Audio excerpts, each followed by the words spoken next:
Hello everybody, I'm AZ, and I want to make this video to celebrate that something possibly positively changed within me because of a heartbreak.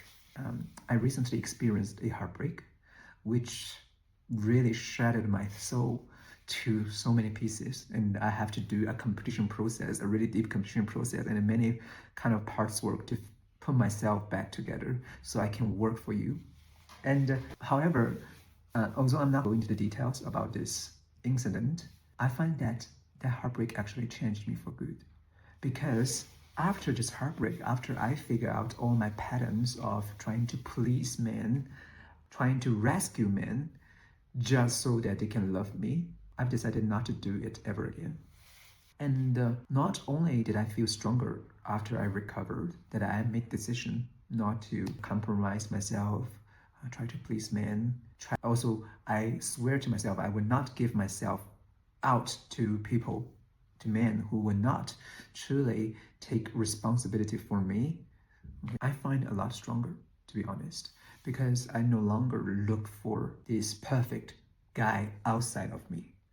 I no longer look for masculine contentment from another man, to be honest. I sort of had to admit to the truth that maybe the masculine protection, due to my trauma, I have a really strong need of masculine protection, masculine contentment, that this thing will never come to me. I had to swallow this possible future, that this kind of love that I look for will never come. And I asked myself, how would I dig myself out of this? And I made my decision to really look within, to find the hero within myself. It's like my idol Mariah Carey's song, "There's a hero if you look inside your heart. You don't have to be afraid." There's a hero lies in you. I kind of really start to get the meaning of this song, you know. I really try to look deep inside myself. Maybe I can be the true masculine energy that I want. I want so much from another man. For me, because I experienced so much betrayal, so many men who couldn't really provide me what I need, and threw me on the ground when they feel that they're pressured to take responsibility to me. And it actually started to feel empowering, and also it healed, to be really honest, it healed my relationship with men. Why? Let me tell you why. Because when I was growing up, I was a boy with really weak body, and I got so much bullied by my peers, same-sex peers, like boys, other boys kept really bullying me. So I feel that's part of the reason that I am gay, is that I'm trying to reverse this trauma by having another man. Men used to be my abuser, were men. If I can get a man to love me, it's kind of reversing my trauma, right? But all because I wasn't able to heal myself, so all I experienced is like repetition of the trauma, or men wouldn't take responsibility for me. And then I started to look within myself. I started to really, I can be the man, I can take care of myself. I will start to be independent. I was kind of forced to go that way because he never came. I can take care of myself. And then I actually started to truly heal my relationship with men. Why? Because, you know what, I no longer see them purely as a resource. I start to be able to see them as other human beings. So he is a human first, then maybe he can be my resource, or maybe he cannot be, but I will respect he as a human.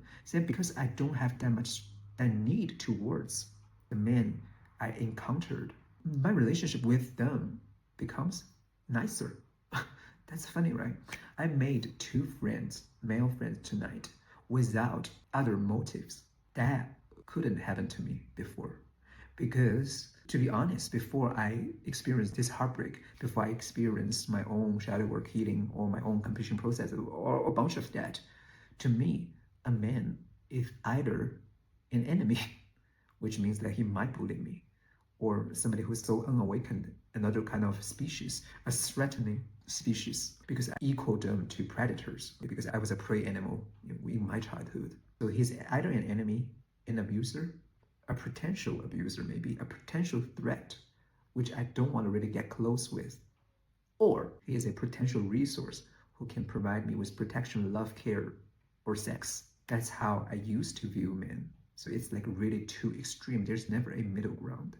But because I have started to look for that masculine contentment within myself, I've decided that it is powerless to rely on other men to provide me with protection.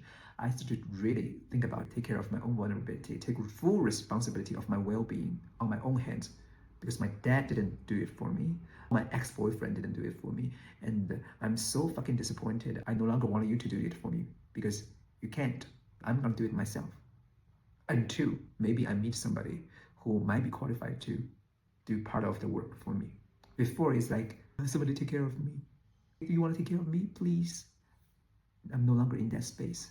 So because I don't have this need anymore, I view them actually as human now. And then I am able to appreciate them on a more human level instead of either seeing them as an enemy or seeing them as a resource. So it actually kind of balanced my energy, to be honest. And it started to become this instant manifestation. I started to meet minded men who are a healthy version of masculine energy, not the toxic masculine energy who used to abuse me. And it started to work well, and I still appreciate them. I met a good man now, and then we become friends, and I don't have any other motive. I'm not trying to compete with them, and I'm also not lusting over them for emotional or physical reason. I feel so much more balanced and healed, and I'm very happy for myself. So when I think about that, I am thankful about that heartbreak, because that was my last testing around, my last try and error. And it really brought myself back to me. So I thank that person who broke my heart. You represent almost like a lost aspect of myself. And when we broke up, I actually took that piece I projected on you back to me. Maybe what I projected on that person is the part of me that has the masculine energy but doesn't want to take the responsibility. And I met my mirror. And what I did is I take that piece of myself back to me. And I cried a really kind of over-the-top cry to release this trauma, to heal from it. I spent a lot of time to stay with it. And after I recovered, now I'm almost fully recovered from that ache. I actually feel stronger. That was an alchemical process for me. And I'm very grateful. So that's what I want to share today. Maybe you can learn something from it, I don't know. And my story does not apply to everyone else. But I can say for myself, I would protect my own vulnerability. I would allow my own vulnerability to live, but I'm going to protect it in a different way. And from this day on, I will take back all my power. And I want to grow into the full version of myself and to see how strong I can grow. I've changed. Or I would say that I am restored to my original blueprint and don't mess up with Papa Adrian. 感谢你看完我的视频。如果你对你的人生实相或者情绪苦闷有困惑，欢迎你通过我的助理来联系我，我愿意为你提供帮助。如果你觉得我的视频让你很有共鸣启发，那欢迎你持续关注、点赞、收藏、转发，或者考虑为我充电加入会员，观看更多对身心灵提升有帮助的视频。我致力于分享真实有效的智慧知识，你的每一份支持对我都是莫大的帮助，感恩，我们下期再见。